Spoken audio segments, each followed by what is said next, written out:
ब्रह्मांड पर ईश्वर की सर्वश्रेष्ठ रचना माँ है। किसी ने ठीक ही कहा है कि भगवान हर जगह नहीं जा सकते या सभी के साथ उपलब्ध नहीं हो सकते, इसलिए उन्होंने माँ को बनाया। माँ सृष्टि की सृजन का आधार होती है। माँ 9 मास तक शिशु को अपने गर्भ में रखती है तथा बहुत से कष्ट झेलती है और उस कष्ट में भी उसे प्रसन्नता का अनुभव होता है। वे बहुत पीड़ादायक प्रसव वेदना से सहन करती है, परंतु जैसे ही शिशु का मुख देखती है उसके चेहरे पर प्रसन्नता की मुस्कान दौड़ जाती है। माँ बालक के बिना कहे ही उसके भाव को समझ जाती है।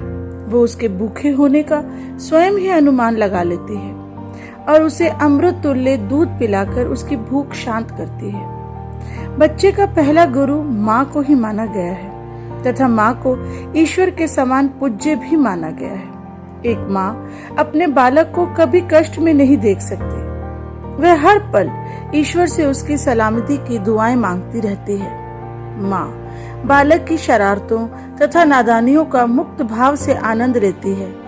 कभी डांटती है तो कभी पुचकारती है और उसके बाल हर पल वे मन मन मुस्कुराती रहती है। थोड़ा सा गिरते ही उसे संभालने के लिए आगे हाथ बढ़ाती है। बालक की सभी शरारतों पर वह बलिहारी जाती है। बालक का पेट भरा रहे इसलिए वह खुद भूखी सो जाती है। पर धीरे धीरे जब बालक बड़ा होने लगता है तो वह उसके बाद मित्रवत व्यवहार करने लगती है, उसका सही मार्गदर्शन करती है और उसके उज्जवल भविष्य की सदैव ईश्वर से कामना करती है। फिर भी उसी के बारे में ही सोचती है, उसी का भला चाहती है। एक सुंदर सी कन्या खोजकर उसका विवाह करवाती है। घर बेटा बहू और पोते पोतियों से भर जाता है। फिर वह सोचती है अब मैं आनंद से रहूंगी, परंतु सबके होते हुए भी वह अकेली पड़ जाती है। अब वही बेटा परिवार में मस्त होकर माँ को भूल जाता है। वह घर में रखी अनावश्यक वस्तु सी प्रतीत होने लगती है। ऐसा क्यों? जिस माँ का संपूर्ण जीवन बच्चे के इर्द गिर्द घूमा, वह बुढ़ापे में अकेली क्यों पड़ जाती है? आखिर क्यों उसे वृद्ध आश्रम छोड़ दिया जाता है?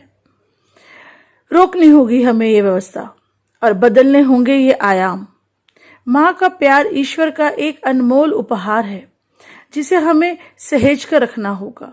हमेशा माता पिता को प्रेम करना व उसकी देखभाल करने का प्रण लेना होगा। धन्यवाद।